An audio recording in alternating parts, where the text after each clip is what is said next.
السلام عليكم ورحمة الله وبركاته. إن الحمد لله والصلاة والسلام على سيد الأنبياء وعلى آله وصحبه أجمعين. ما بعد فأعوذ بالله من الشيطان الرجيم. بسم الله الرحمن الرحیم.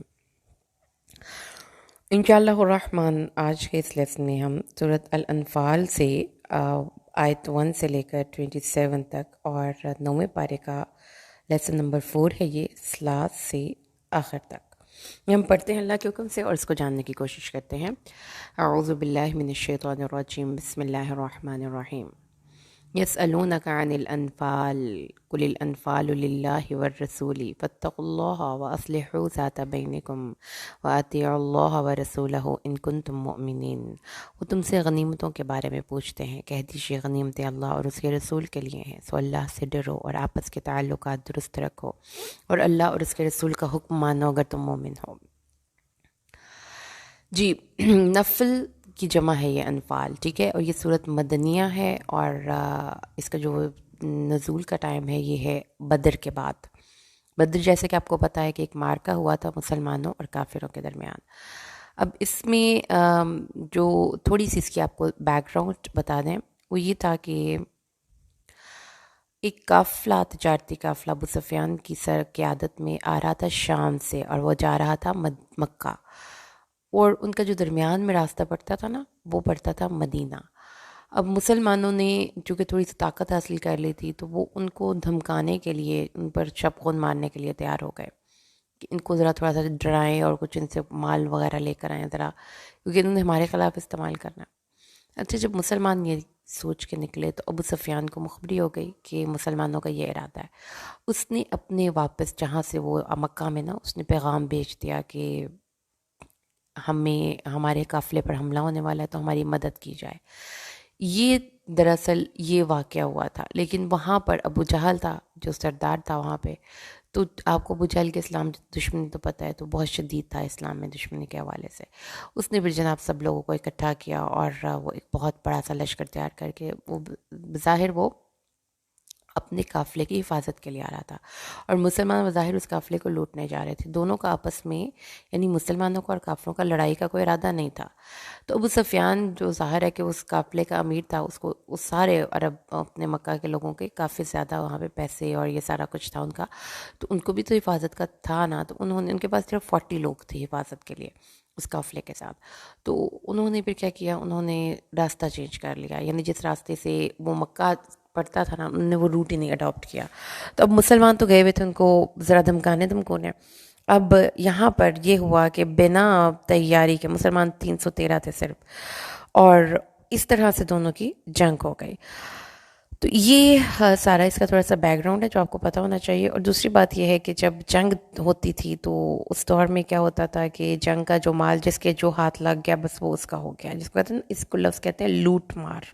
یہ ہے جناب مسلمانوں کا پہلا مارکا، اور اس سے پہلے تک کوئی مال غنیمت مسلمانوں کے ہاتھ نہیں لگا ہوا۔ تو اب اس سورہ مبارکہ سے اس مال غنیمت کی تقسیم کے حوالے سے کوئی احکامات آپ پڑھنے والے ہیں، ٹھیک ہے۔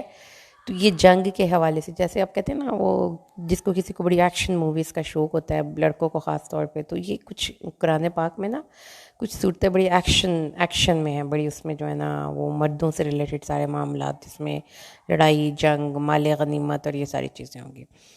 اب ان لوگوں نے رسول صلی اللہ علیہ وسلم سے پوچھا یہ انفال کیا ہے؟ انفال کیا ہوتا تھا؟ اب یہ بھی آپ سن لیجئے کہ جب ایک جنگ میں، اب اس سے پہلے تو لوٹ مار تھی نا، جو جس کے ہاتھ لگا بس اس کو اپنے گھر لے جائے گا۔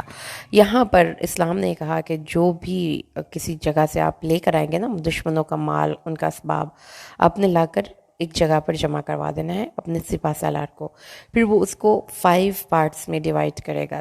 اگر کسی نے پوری مال غنیمت 100 روپے تھے، ٹھیک ہے، مثال کے طور پر میں آپ کو بتا رہا تھا کہ سمجھ آ جائے، اگر پورا جتنے بھی مال جنگ میں لیا تھا وہ 100 روپیہ تھا، تو اس کے 5 حصے کیے جائیں گے، 20 ٹھیک ہے۔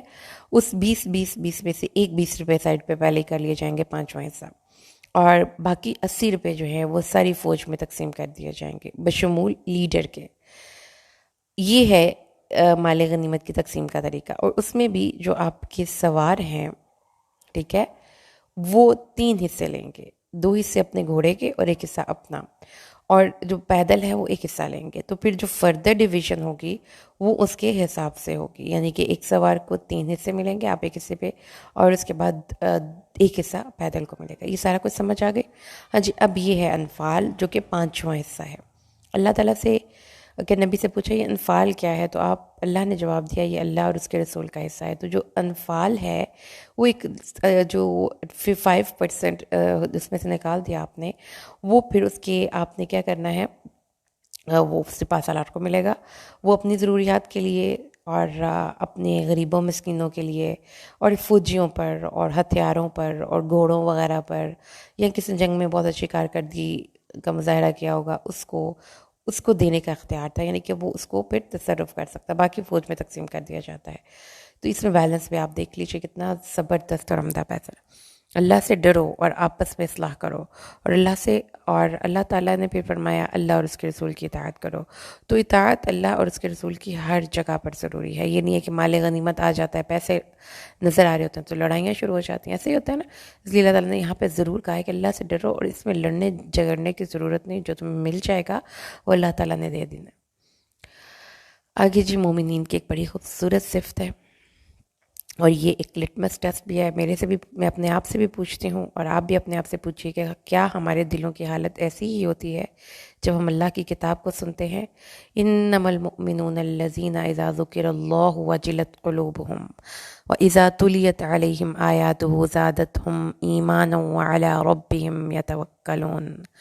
مومن وہ ہیں جب اللہ کا ذکر کیا جاتا ہے تو ان کے دل کانپ اٹھتے ہیں، اللہ کی محبت میں، اس کی ہیبت میں، اور جب اس کی آیات کی تلاوت کی جاتی ہے تو وہ ایمان میں بڑھ جاتے ہیں اور وہ اپنے رب پر بھروسہ کرتے ہیں، توکل کرتے ہیں۔ اللہ کی آیتیں پڑھنے کے بعد ہمارا ایمان، اس کا لیول ہائی ہو جاتا ہے۔ اگر گیم کی آپ ورڈز یوز کریں تو آپ کو بونس مل جاتا ہے، آپ کے ایمان کو بونس مل جاتا ہے۔ اور وہ لوگ جو نماز قائم کرتے ہیں، آبویسلی نماز کے بغیر کوئی ایمان مکمل نہیں ہے، اور اس میں سے جو ہم نے ان کو رزق دیا ہے خرچ کرتے ہیں، تو جن کے دل اللہ کے ڈر سے یوں کانپ جائیں، یہ مومن ہے سچے۔ ان کے لیے درجات ہیں ان کے رب کے پاس سے، مغفرت ہے اور عزت والی روزی ہے۔ یہ ہے اللہ کی طرف سے عطائیں اور بخششیں۔ اب آ جائیے بدر کے واقعے پر۔ اللہ تعالیٰ نے تجھے تیرے گھر سے حق کے ساتھ نکالا تو ایک گروہ مومنین کا ناپسند کر رہا تھا اس بات کو۔ آپ نے سمجھنا ہے کہ جب گھر سے نکلے تھے تو نکلے کس مقصد کے لیے تھے کہ وہ اس قافلے سے کچھ پیسہ وغیرہ لے کر آئیں گے، تھوڑا بہت دھمکائیں گے، کچھ ہمارے ہاتھ لگے گا ہم لے آئیں گے۔ اور جب پتہ چل گیا راستے میں جا کر کہ اب تو جنگ ہے تو ان کو بڑا برا لگا، اور پھر وہ آپ سے حق کے بارے میں جھگڑتے تھے۔ یعنی جھگڑنے کا مقصد اللہ تعالیٰ نے انسانی ایموشنز کو یہاں پہ ریفر کیا ہے کہ جب آپ کو خطرے کا خوف ہوتا ہے نا، تو ہر انسان اتنا بہادر نہیں ہوتا کہ کہتا ہے کوئی بات نہیں دیکھی جائے گی۔ بہت سے لوگ دل سے ڈر جاتے ہیں، اور یہ بھی ایک انسانی نیچر ہے۔ اس لیے اس سے آپ کہیں کہ ہم سپر ہیومن بن جائیں، ایسے نہیں ہوتا ہے۔ انسان اپنے ایموشنز کے ساتھ ڈیل کرنا اور اس دنیا میں چلتا ہے۔ تو آپ سے لڑ رہے تھے حق کے بارے میں، گویا کہ وہ موت کی طرف اپنی آنکھوں کے ساتھ، مطلب سامنے موت نظر آ رہی تھی ان کو، کیونکہ انسان کی جو عقل ہے نا وہ اس کو ساری کیلکولیشنز کر دیتی ہے وہیں پہ کھڑے کھڑے کہ ہم 313، وہ 1000، ہمارے پاس صرف 3 گھوڑے اور ان کے پاس اتنے گھوڑے، اونٹ، کیلکولیشنز ہو گئی۔ ہر ایک کا اتنا ایمان تو نہیں تھا کہ وہ اللہ پر بھروسہ کرے، کچھ وہاں پر کمزور ایمان والے لوگ بھی تھے، تو ان کے دل میں بس یہ تھا کہ اب آنکھوں دیکھی موت ہے جہاں پر ہم جا رہے ہیں۔ یہ ان کے اندر کی کیفیت تھی، شدید ناپسندی لگا ان کو اس وقت جنگ کرنا۔ یہ ڈیفرنٹ لوگوں کی ڈیفرنٹ تھنکنگز تھیں۔ اللہ تعالیٰ نے بتا دیا کہ کچھ بزدل بھی ہوتے ہیں، ہر صف میں ہوتے ہیں، تو وہ پھر سو کہ آپ اگر کسی چیز کے حوالے سے آپ کو اپریہینشنز ہیں تو آپ کے ہیومن ایموشنز ہیں، لیکن اسی لمحے شیطان کو اپنی زندگی سے نکال کر اللہ کے ذات پر بھروسہ کر لیا کیجیے۔ اللہ تعالیٰ نے جب تم سے وعدہ کیا کہ 2 جماعتوں میں سے ایک جماعت تو تمہیں اس کا تمہیں سامنا کرنا ہی پڑے گا، یعنی کہ جبریل امین نے کہا، تو تمہارا دل یہ تھا، تم یہ پسند کرتے تھے کہ جس جماعت کے پاس شان و شوکت نہیں، ہتھیار نہیں، یعنی کہ وہ جو تجارتی قافلے والے لوگ تھے، تم ان سے جا ملو، ان سے مٹ بھیڑ کرو۔ اور اللہ یہ چاہتا تھا کہ ہر بات کو اپنی کلمے سے حق ثابت کر دے اور کافروں کو مکمل طور پر نیست و نابود کر دے، ان کی جڑ کاٹ دے، ٹھیک ہے۔ اور اللہ حق کے ساتھ حق کو واضح کر دے اور باطل کو جھوٹا کر دے. اچھا، اس کے بعد آگے نبی صلی اللہ علیہ وسلم کا اسوہ ہمارے سامنے آ گیا. اب آپ نے سچویشن دیکھ لی، انوانٹیڈ وار ہے، نو پریپریشن ایٹ آل ہے، اور اس کے ساتھ ساتھ بہت سے خطرات اور خدشات ہیں. احتمال ہے اس چیز کا بھی کہ 313 1000 سے لڑیں گے تو شاید 313 سارے کے سارے ہی ختم ہو جائیں. تو یو کین امیجن کہ کتنا اسلامی تحریک کا ایک کتنا یہ آپ کہہ لیں کہ نازک مرحلہ تھا، سینسٹیو مرحلہ تھا، بہت ٹرننگ، لیکن at the same time turning point بھی تھا. اب آپ یہ دیکھیں کہ تحریکوں میں کچھ لمحے ایسے ہوتے ہیں کہ جب آپ کو بس اللہ کی ذات کے بھروسے پر کچھ فیصلہ کر لینا ہوتا ہے، ڈو اور ڈائی کی کنڈیشن ہو جاتی ہے. تو یہاں پہ بھی یہ تھا کہ نہ کوئی جنگ کی تیاری ہے، نہ کوئی اسلحہ ہے، اور وہ ہر قسم کی، جبکہ دشمن جنگ کی تیاری اسلحے سے لیس. اللہ کے نبی صلی اللہ علیہ وسلم کا اب یہاں پر سب سے بڑا ہتھیار کیا ہے؟ استستغیثون ربکم، جب تم اپنے رب سے استغاثہ کر رہے تھے. اس لیے جب آپ بھی کسی بڑی مشکل سچویشن میں پھنس جائیں نا، تو قرآن کی اس ورڈ کو اپنی دعا میں یوز کیا کیجئے، جیسے کہ یا مغیث اغثنی، یا حیو یا قیوم برحمتک استغیث. کیونکہ اللہ تعالیٰ کے نبی نے اللہ سے استغاثہ کیا تھا، فریاد کی تھی، جیسے ترلے نہیں کرتے ایسے اللہ سے رو رو کے دعائیں کی تھی. یا حیو یا قیوم برحمتک استغیث، اللہ سے دعا کیا کیجیے. اللہ نے پھر تمہاری دعا قبول کر لی، اور اللہ نے تمہیں 1000 فرشتوں سے مدد کی. حضرت رسول صلی اللہ علیہ وسلم اپنے خیمے میں ساری رات بیٹھ کر اللہ سے دعا کرتے رہے، اللہ جو تم نے مجھ سے وعدہ کیا ہے وہ پورا کر، اللہ جو تم نے مجھ سے وعدہ کیا ہے پورا کر. اللہ اگر اہل اسلام کی یہ قلیل جماعت بھی مٹ گئی تو پھر تیری زمین میں تیری عبادت نہ کی جائے گی. اپنے ہاتھ پھیلائے ہوئے بآواز بلند اللہ سے دعائیں کر رہے تھے، یہاں تک کہ آپ کی چادر آپ کے کندھوں سے گر گئی تو وہ بکر صدیق آپ کے پاس آئے، آپ کی چادر پکڑی، اسے آپ کے کندھوں پر ڈالا، پھر پیچھے سے آپ سے لپٹ کر کہا اللہ کے نبی بس کیجئے. آپ کو آپ کے رب کے کو اتنی قسم دینا آپ کے لیے کافی ہے، وہ یقیناً آپ سے کیا ہوا وعدہ پورا کرے گا. کیونکہ اللہ نے جو وعدہ کیا تھا، اللہ تعالیٰ کے نبی نے فرمایا یا اللہ تو اپنا وعدہ پورا کر. تو یہ ہے ہمارے نبی کا اسوہ کہ اللہ سے دعا مانگنی ہے، رو رو کے دعا مانگنی ہے. اللہ نے مدد کر دی، اللہ نے جواب بھیج دیا، 1000 فرشتوں سے مدد آئے گی. تو جب آپ بھی اس طرح رو رو کے دعائیں مانگیں گے نا، اللہ آپ کے لیے بھی فرشتے کھڑے کرے گا. یقین مانیے، وہ آپ کا کام کرنے کے لیے اللہ کی طرف سے مامور کوئی نہ کوئی انسان ہی کیوں نہ ہو، لیکن اس انسان کے روپ میں اللہ کی مدد آتی ہے. اور اللہ نے فرمایا کہ یہ مدد تو تمہارے دل کی خوشی کے لیے تھی، ادروائز اللہ کو ان اسباب کی ضرورت ہی نہیں ہے. اب جنگ ہو گئی ہے تو مسلمانوں کو اللہ تعالیٰ نے اونگ طاری کر دی، اللہ کی طرف سے رحمت تھی، سارے لشکر پر اللہ تعالیٰ نے اونگ طاری کر دی. ایک اونگ یہ اونگ 2 طرح سے آئی. ایک جس رات کو صبح لڑائی ہونی تھی تو وہ صحابہ اکرام خوب سوئے، اور ادھر دشمن ان کی نیندیں اڑے ہوئے تھے. اللہ تعالیٰ نے ان کی نیند بھیجی تاکہ وہ تازہ دم ہو جائیں اور ڈٹ کر مقابلہ کریں. اس کے بعد صبح جو ہے حضرت علی فرماتے ہیں کہ بدر کے دن مقداد کے سوا کسی کے پاس گھوڑا نہیں تھا، اور میں نے دیکھا کہ ہم میں سے ہر شخص سو رہا تھا مگر رسول صلی اللہ علیہ وسلم درخت کے نیچے نماز پڑھتے رہے اور اللہ سے دعائیں کرتے رہے یہاں تک کہ صبح ہو گئی. تو اس سے فائدہ یہ ہوا کہ مسلمان بڑے فریش ہو کے صبح اٹھے. اور دوسری اونگ وہ جنگ کے دوران پیش آئی، اور یہ تو احد میں واقعہ پیش آیا تھا. ٹھیک ہے، اس غم کے بعد اللہ نے تم پر امن نازل کیا، اور جو ایک اونگ تھی جو تم میں سے کچھ لوگوں پر چھا رہی تھی، تو اس سے ان کے دل میں اطمینان پیدا ہو گیا اور دشمن کا خوف جاتا رہا. اور اس طرح سے کہ سارے شرکا ایک ہی وقت نیند کی ان پر یہ کیفیت، یہ بھی اللہ کا ایک بہت بڑا عظیم معجزہ تھا. اس کے بعد اللہ تعالیٰ فرماتے ہیں اس سے اگلی آیت کریمہ میں، آیت نمبر 11 میں، کہ پھر تیرے رب نے وحی کی فرشتوں کی طرف کہ میں تمہارے ساتھ ہوں. جنگ کا سارا واقعہ تو تم ثابت رکھو ان لوگوں کو جو ایمان لائے ہیں، میں عنقریب کافروں کے دلوں میں رعب بھر دوں گا. تو اللہ کی مدد دیکھیں پھر کیسے آتی ہے، فرشتوں سے آتی ہے، رعب سے آتی ہے. یہ چیز آج کے دور میں بھی ہم جتنی مرضی سائنس ترقی کر لے، کوئی کوئی ایسی ڈیوائس کسی نے ابھی تک ایجاد نہیں کی کہ جس کے ذریعے کسی کے دل پہ روب ڈال دے. یہ روب اللہ کے خاص لشکروں میں سے، خاص امداد میں سے ہے. رسول صلی اللہ علیہ وسلم نے کہا کافروں کو، فرشتوں کو، ایک تو فرشتے آئے، ایک مروب ہو گئے کافر، تیسرا اللہ تعالیٰ نے کافروں سے کہا، فرشتوں سے کہا کافروں کے جوڑ جوڑ پر مارو، اس کی گردنوں پر مارو، اس لیے کہ انہوں نے اللہ اور اس کے رسول کی مخالفت کی ہے. اور جو اللہ اور اس کے رسول کی مخالفت کرے گا تو اللہ بڑا سخت عذاب کرنے والا ہے. اللہ بہت سخت عذاب کرنے والا ہے. ان کو ذلت آمیز شکست ہوئی، ان کی اللہ اور اس کے رسول کی مخالفت کی تو اللہ تعالیٰ نے پھر ان کو عذاب دیا. اس لیے یہ ہے تو اسے چکھو اور جان لو کہ بے شک کافروں کے لیے آگ کا عذاب ہے.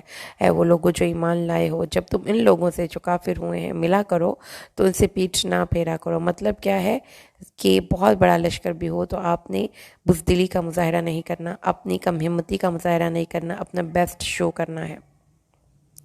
اور اللہ تعالیٰ نے یہ حکم انسانوں کو ہمیشہ کے لیے دیا ہے، کیونکہ رسول صلی اللہ علیہ وسلم نے فرمایا ہے 7 ہلاک کرنے والے گناہوں سے بچو، ان میں ایک دشمن سے مٹ بھیڑ کے وقت پیٹھ پھیرنا ہے. رسول صلی اللہ علیہ وسلم نے اس لیے بزدلی سے پناہ کی کئی دعائیں سکھائی ہیں. بزدلی سے پناہ کی اللہ سے دعا مانگا کیجئے، اللہم انی اعوذ بک من الجبن واعوذ بک من البخل واعوذ بک من ان ارد الی ارذل العمر واعوذ بک من فتنة الدنیا وعذاب القبر. اے اللہ کہ اے اللہ میں تجھے پناہ مانگتا ہوں جبن، بزدلی سے، بخل سے، اور میں تجھ سے پناہ مانگتا ہوں کہ مجھے رذیل عمر یعنی کہ برے بڑھاپے کی طرف لوٹا دیا جائے، اور میں تجھ سے دنیا اور آخرت کے عذاب کے سے پناہ کا سوال کرتا ہوں. ایک اور حدیث میں رسول صلی اللہ علیہ وسلم نے فرمایا، یہ دعا مانگا کرتے تھے، اللہم انی اعوذ بک من الہم والحزن والعجز والکسل والبخل والجبن وضلع الدین وغلبۃ الرجال. تو یہ دعائیں اللہ کے نبی نے مانگی ہیں بزدلی سے نجات دینے کے لیے، کیونکہ اللہ تعالیٰ نے فرمایا کہ جو اس دن اس لشکر سے منہ پھیر کر چلا گیا تو وہ اللہ کا غضب لے کر لوٹا، اور اس کا ٹھکانہ دوزخ ہے، اور یہ بہت بری جگہ ہے. صرف ایک صورت ہے کہ وہ یہ ہے کہ جنگی حکمت عملی کے طور پر وہ جا سکتا ہے، ادروائز اس کو جانے کی اجازت نہیں ہے. اب جنگ میں رسول صلی اللہ علیہ وسلم نے ایک مٹھی مٹی لے کر ان کو کافروں کی طرف اڑا دیا تھا، تو اللہ تعالیٰ نے اس کا بتایا ہے کہ تم نے نہیں وہ مٹھی پھینکی تھی، وہ فلم تقتلوہم ولکن اللہ قتلہم. تم یہ نہ سمجھو کہ تم اپنی وجہ سے ان پہ غالب آئے ہو، یہ اللہ نے تمہاری مدد کی ہے، اور تم نے وہ مٹھی بھر مٹی نہیں پھینکی تھی، وہ مٹھی بھر مٹی اللہ نے پھینکی تھی. یعنی کہنے کا مطلب یہ کہ اپنے طور پر ہم کیا کر سکتے ہیں، ہم کر ہی کیا سکتے ہیں بتائیں. ہم جتنی مرضی کوشش کر لیں اس کو، اپنے معاملات کو ہم 100% درست نہیں کر سکتے، یہ اللہ کر سکتا ہے. اس لیے اللہ تعالیٰ نے فرمایا کہ تم نے قتل نہیں کیا، اللہ نے قتل کیا، اور تمہاری اس مٹی کو اللہ نے ہر انسان، اس ہر کافر کے آنکھ اور نسلوں میں پہنچا دیا. یہ اللہ کے کام ہے. تو اللہ تعالیٰ جیسے حضرت ابراہیم نے خانہ کعبہ کی تعمیر کرنے کے بعد لوگوں کو کہا کہ اس گھر کا طواف اور اعتکاف کریں اور اس گھر میں آ کر عبادت کریں، تو کس بندے نے سننی ہوگی اس کی بات؟ لیکن اللہ نے ان کی بات ہر بندے کے دل تک پہنچا بھی دی اور ان کو اس جگہ کے لیے اٹریکشن بھی دے دی. تو یہی ہے کہ جو کرنے کا کام ہے وہ کر گزریے، اس کا کامیابی یا ناکامی آپ کے ہاتھ میں نہیں. اگر اللہ کی مدد شامل حال ہوگی تو آپ کی وہ مٹی ہر ایک جگہ پہ پہنچ جائے گی. اللہ تعالیٰ نے پہ آگے فرمایا کہ اگر اب جب کافر نکلے گئے نا اپنے ملک سے تو بڑی رو رو کی دعائیں کر رہے تھے مکہ سے خانہ کعبہ کا تو غلاف پکڑ پکڑ کر کہ اللہ تعالیٰ ہم میں سے جو زیادہ رشتوں کو توڑنے والا ہے، ہمارے سامنے غیر معروف بات پیش کرنے والا ہے، اسے آج صبح ہلاک کر دے.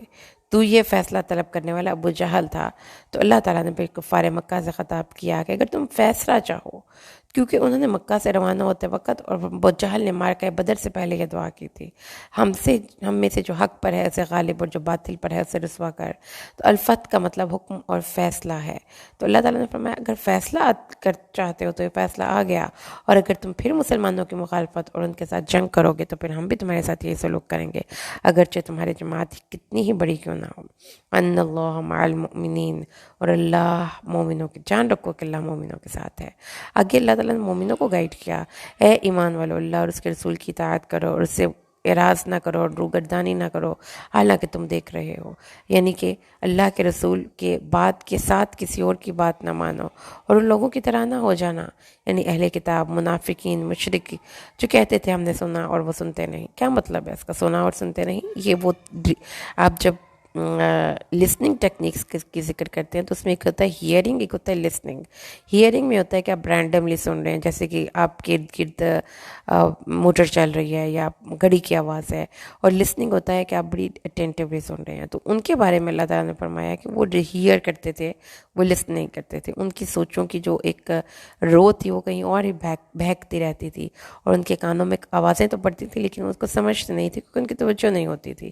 تو اس کا مطلب پھر یہ ہوا کہ اللہ کے کام کو سننے کے لیے آپ نے توجہ کا مظاہرہ کرنا ہے، کیونکہ آگے اللہ تعالیٰ نے فرمایا ہے کہ یہ بدترین مخلوق ہے اللہ کے نزدیک وہ جو گونگے اور بہرے ہیں، جن کو عقل ہی نہیں ہے، جو سمجھتے ہی نہیں ہیں کہ صحیح کیا ہے اور غلط کیا ہے۔ کیوں؟ کیونکہ انہوں نے خود بری چوائس کر کر کے اپنا حشر خراب کیا ہوا ہے۔ اللہ تعالیٰ فرماتا ہے اگر ان کے دل میں کوئی خیر ہوتی تو اللہ ضرور ان کے کانوں کو سننے کی توفیق دیتا، لیکن ان کے اندر تو خیر ہے ہی نہیں۔ اس لیے اللہ تعالیٰ نے فرمایا یا ایھا الذین آمنوا استجیبوا للہ وللرسول، اللہ اور اس کے رسول کی بات کو کا جواب دیا کرو، اس کو قبول کیا کرو جب وہ تمہیں بلائیں کہ وہ تمہیں زندہ کر دیں۔ تو سمجھ لیں کہ زندگی، حیات جاودانی اللہ کی کتاب، اللہ کے ذکر اور اس کے ساتھ کنیکٹڈ ہے، اور جان لو کہ اللہ بندے اور اس کے دل کے درمیان حائل ہوتا ہے۔ کیسے حائل ہوتا ہے؟ کہ اللہ تعالیٰ انسان کے دلوں کو اپنی دو مٹھیوں میں رکھا ہوا ہے، اپنی دو انگلیوں کے درمیان ہے، تو جس طرف چاہتا ہے وہ ان کو پھیر دیتا ہے انسان کی اپنی چوائس کی بنیاد پر۔ تو اللہ تعالیٰ فرماتا ہے کہ جب تمہارے دل میں اور تمہاری چاہت میں اللہ حائل ہے تو اس وقت پھر اللہ سے ہی اپنے دل کی حالت کی اصلاح کی دعا کرو، کیونکہ رسول صلی اللہ علیہ وسلم نے فرمایا ہے کہ جب تمہارے قلب، تمہارے جسم میں ایک ایسا لوتھڑا ہے، جسم کا ایک ایسا عضو ہے کہ اگر وہ خراب ہو تو سارا جسم خراب ہے، اور جب وہ صحیح ہو تو سارا جسم صحیح ہے، اور آگاہ ہو کہ وہ دل ہے۔ اس لیے نبی صلی اللہ علیہ وسلم نے دعا بھی مانگی ہوئی ہے کہ اے اللہ یا مقلب القلوب ثبت قلبی علی طاعتک، اے دلوں کو پھیرنے والے میرے اللہ، میرے دل کو اپنی اطاعت پر قائم رکھ۔ اور پھر اللہ تعالیٰ فرماتا ہے کہ تم سب کچھ ایسے فتنے، ایسی آفت، اللہ کی طرف سے آنے والی ایسی آزمائش سے ہر وقت ڈرنا چاہیے جو ہر انسان تک پہنچے گی، خواہ وہ مسلمان ہو خواہ وہ ظالم ہو، کیونکہ اللہ تعالیٰ نے فرمایا ہے کہ وہ فتنہ خالصتاً ظالموں کو نہیں پہنچے گا، اس میں سے مسلمان بھی اپنا حصہ وصول کریں گے، اور جان لو کہ اللہ سخت عذاب دینے والا ہے۔ اور آیت نمبر 26، اور یاد کرو جب تم زمین میں تھوڑے سے تھے اور زمین میں ناتوان سمجھے جاتے تھے اور تم بڑی گری ہوئی حالت میں تھے، ٹھیک ہے؟ مستضعفین کا لفظی مطلب ہوتا ہے بہت کمزور، گری ہوئی حالت میں تھے، اور تمہیں ڈر تھا کہ لوگ تمہیں اچک لے جائیں گے۔ مسلمانوں کی تحریک پہ ابھی یہ وقت ہے، مسلمان کمزور ہیں، مسلمان گری ہوئی حالت میں ہیں، مسلمان بہت پریشان ہیں، اور ان کو یہ ڈر ہے کہ لوگ ان کو کسی بھی لمحے یہاں سے نکال سکتے ہیں۔ اللہ نے ان کو اپنی مدد سے نصرت سے مدد دی، اللہ نے تمہیں پاک رزق دیا تھا کہ تم شکر کرو، یعنی اللہ تعالیٰ نے مسلمانوں کو اپنا گھر دیا، امن اور سکون دیا، اور پھر مسلمانوں کو ٹھکانے دے دیے۔ اے وہ لوگوں جو ایمان لائے ہو، یاد رکھو کہ تم اللہ اور اس کے رسول کے ساتھ خیانت نہ کرو، اور نہ ہی تم آپس میں امانتوں کی خیانت کرو، کیونکہ غزوہ بدر میں چونکہ نیا مسلمانوں کے اوپر یہ حکم نافذ ہوا تھا، تو اس لیے مسلمانوں کو اللہ نے گائیڈ کیا کہ مال غنیمت کی جتنی بھی چیزیں جہاں سے بھی ملتی ہیں اس کو دے دیں، اور اس کو چھپانے کی ضرورت نہیں ہے، اور جان لو کہ تمہارے مال اور اولادیں تو ایک آزمائش ہیں، کیونکہ جب انسان اپنی مال اور اولاد کو ہی اپنا مطمع نظر بناتا ہے تو پھر ان کے لیے کچھ نہ کچھ چھپا لیتا ہے، ان کے لیے کچھ نہ کچھ خیانت کر لیتا ہے کہ اس کو گھر جا کے دے دوں گا، جبکہ اللہ تعالیٰ نے فرمایا ہے بے شک بچہ بخل، بزدلی، جہالت اور غم کا باعث ہوتا ہے، یعنی کہ جب بھی کسی کا بچہ ہوتا ہے اس بچے کی وجہ سے آپ کے اندر بزدلی آئے گی، بخل آئے گا، جہالت اور غم آئے گا، اگر آپ اللہ کے اصولوں کے مطابق زندگی نہیں گزارتے۔ اور حقیقت میں اللہ تعالیٰ انسان کو ان محبتیں دے کر آزماتا ہے کہ وہ ان محبتوں کے پیچھے پڑ کر اللہ کو تو مال فراموش نہیں کر دیتا۔ تو یہی دو چیزیں ہیں جس کی وجہ سے ہم اپنی زندگیوں میں پلاننگز کرتے ہیں، اپنے مالوں کو بڑھانے کے لیے اور اپنی اولادوں کے لیے زندگیاں ہم کھپاتے ہیں اور ان کے اوپر مال خرچ کرتے ہیں۔ تو اللہ تعالیٰ نے فرمایا اور یاد رکھو کہ اللہ بہت بہت بخشنے والا، بہت مہربان ہے۔ آگے اللہ تعالیٰ فرماتا ہے کہ جب اے وہ لوگوں جو ایمان لائے ہو، اگر تم اللہ سے ڈرو گے تو اللہ تمہارے لیے فرقان، یعنی کہ حق اور باطل میں فرق کرنے والی ایک تمیز عطا فرما دے گا۔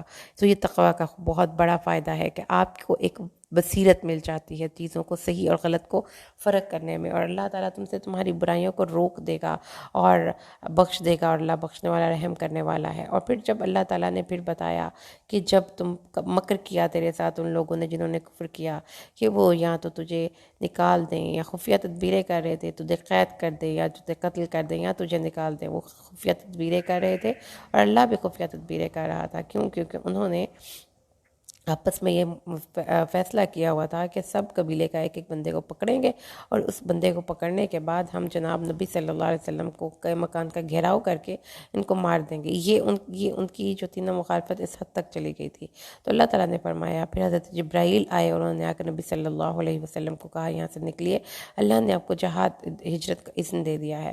اور جب اس کے بعد اللہ تعالیٰ نے فرمایا، اور وہ لوگ جنہوں نے کفر کیا، وہ اس کے اگلی آیت میں اور جب ان پر ہماری آیات پڑھی جاتی ہیں تو وہ کہتے ہیں بے شک ہم نے سن لیا، اور اگر ہم چاہیں تو اس جیسا ہم بھی کہہ دیں۔ یعنی یہ لوگ یہ فرضی کہانیاں ہیں، یعنی ان کو لگتا تھا کہ یہ جھوٹی کہانیاں ہیں، تو جس نے نہیں ماننا اس نے نہیں ماننا۔ جب انہوں نے کہا اے اللہ ہم پر آسمان سے اگر یہ قرآن سچ ہے اور یہ دین برحق ہے، ہم اس کو جھٹلاتے ہیں تو آسمان سے ہمارے اوپر کوئی پتھروں کی بارش کیوں نہیں برستی؟ یعنی کبھی کبھی انسان اپنی منہ سے اپنے لیے عذاب طلب کرتا ہے۔ جیسے پچھلی قوموں پر پتھروں کی بارش ہوئی تھی، تو یہ کوئی بڑا کوئی اعزاز کا کام تھا جس کے لیے وہ اپنی تمنا کر رہے تھے، لیکن یہاں سے ان کی عقل و فہم اور شعور کی ناپختگی دیکھیے۔ اللہ تعالیٰ نے فرمایا کہ یہ ناپختہ باتیں اس لیے تم کر رہے ہو کہ تمہیں پتہ ہی نہیں کہ تم مانگ کیا رہے ہو، اور یہ صرف نبی صلی اللہ علیہ وسلم کی تمہاری کمیونٹی میں برکت ہے کہ تمہاری کمیونٹی پر عذاب نہیں آیا۔ پھر اللہ تبارک و تعالیٰ نے ارشاد فرمایا کہ اللہ تعالیٰ ان کو اس عذاب دینے سے رکے گا بھی نہیں اگر وہ مسجد حرام سے لوگوں کو روکیں گے، کیونکہ وہ ان کی مسجد حرام کے وہ والی نہیں ہیں، وہ ریزرو نہیں کرتے نا اس کتاب اس گھر کو رکھنے کو۔ اگر تھوڑی دیر کے لیے اگر وہ یہاں کے متولی ہو بھی گئے ہیں تو ان کے متولی ان قریب متقون ہوں گے۔ کیوں؟ کیونکہ ان لوگوں کی جو نماز تھی گھر میں بیت اللہ کے قریب، وہ تالیاں پیٹنا تھی اور سیٹیاں بجانا تھی۔ تو یہ سرپرائزنگلی قرآن پاک کی آیت ریلیونٹ ہے، اور دمال جو ڈالتے ہیں لوگ اور جو کیا کرتے ہیں قوالیاں گاتے ہیں، تو اللہ تعالیٰ نے فرمایا یہ کوئی عبادت نہیں ہے، اور ایسے لوگوں کو اس چیز کی بالکل اجازت نہیں دی جا سکتی کہ وہ کسی مقدس گھر کے متولی ہوں۔ یہ لوگ ڈسکوالیفائی کرتے ہیں۔ تو جو لوگ بھی یہ کرتے ہیں تو ان کو اس چیز کو سمجھنا چاہیے کہ قرآن تو اس چیز کی قوالیوں کی اور یہ محافل نعت میں میوزک کی اجازت نہیں دیتا، یہ اور نہ ہی یہ تعظیم ہے، یہ تعظیم کے خلاف ہے گھر کی، اللہ کے گھروں کی۔ اور وہ لوگ جنہوں نے کفر کیا اور اپنے مالوں کو اس لیے خرچ کرتے ہیں کہ وہ اللہ کے راستے سے روکیں، وہ خرچ تو کریں گے لیکن یہ خرچ کیا ہوا ان پر حسرت ہو جائے گا، اور تاکہ اللہ تعالیٰ تاکہ وہ غالب آ جائیں، یعنی کہ حسرتیں بھی ہوں گی اگر آپ صحیح جگہ پہ خرچ نہیں کرتے۔ تو یہ بات کو ذہن میں رکھیے کہ خرچ کرنے میں بھی وائس پلاننگ کرنی بہت ضروری ہے، تاکہ اللہ ناپاک اور پاک کو علیحدہ علیحدہ کر دے، اور پھر ناپاک کا ڈھیر بنا کر اس کو دوزخ میں پھینک دے۔ تو اللہ تعالیٰ نے قرآن پاک میں ایک اور مقام پر فرمایا تھا کہ پاک اور ناپاک برابر نہیں، اگرچہ کہ ناپاک کی کثرت آپ کو پسند آئے، تو ناپاک چیزیں جو اس کا کسی کو کوئی فائدہ نہیں، جس کے بڑے سبسکرائبرز ہیں، بڑے اس کے چینلز کے پیج فین فالوئنگ ہے، ان سب کو اللہ تعالیٰ اکٹھا کرے گا، اور جیسے کہ آپ اکٹھا کر کے کوڑے کے ڈھیر کو آگ لگا دیتے ہیں، اللہ تعالیٰ ان کو اٹھا کر آگ میں پھینک دے گا۔ اور اللہ تعالیٰ فرماتے ہیں یہ سب خاسرون ہیں۔ کہہ دیجئے ان لوگوں کے لیے جنہوں نے کفر کیا، اگر وہ باز آ جائیں تو ان کے لیے بخش دیا جائے گا، یعنی ان کے لیے توبہ کا دروازہ ابھی بھی بند نہیں ہوا۔ اس لیے ان سے لڑو کہ یہاں تک کہ کوئی فتنہ نہ رہے اور دین سارے کا سارا اللہ کے لیے ہو جائے۔ تو سم ٹائمز کسی لوگوں سے لڑنا بھی پڑتا ہے، کیونکہ ان کے اس لڑے بنا آپ اپنی جائز حق ان سے لے نہیں سکتے۔ اس لیے اگر آپ حق پر ہیں تو آپ کو فائٹر بھی ہونا پڑے گا، ادروائز لوگ آپ کا حق آپ کی پلیٹ میں رکھ کر آپ کے حوالے نہیں کریں گے۔ اور اگر یہ سارے لوگ اگر یہ لوگ آپ سے موڑ لیں تو جان لو کہ اللہ تمہارا ساتھی ہے، اور وہ کیا ہی اچھا ساتھی ہے اور کیا ہی اچھا مددگار ہے۔ نعم المولا و نعم النصیر، جس کا دوست اور یاد اللہ اور مددگار اللہ ہو تو اس سے بڑھ کر کون مددگار اور کون دوست ہو سکتا ہے اور کون اس پر غالب آ سکتا ہے. اس لیے اللہ سے ہی مدد مانگا کریں اور اسی کو اپنا دوست مددگار اور ساتھی بنایا کریں. الحمدللہ ہمارا 9ویں پارے کا دورہ آج مکمل ہوا. اللہ سے دعا ہے اللہ اس کو ہمیں پڑھ کر سمجھ کر عمل کرنے کی توفیق دے. آمین. بارک اللہ لی ولکم فی القرآن الحکیم ونفعنی وإیاکم بالآیات والذکر الحکیم. السلام علیکم ورحمۃ اللہ وبرکاتہ.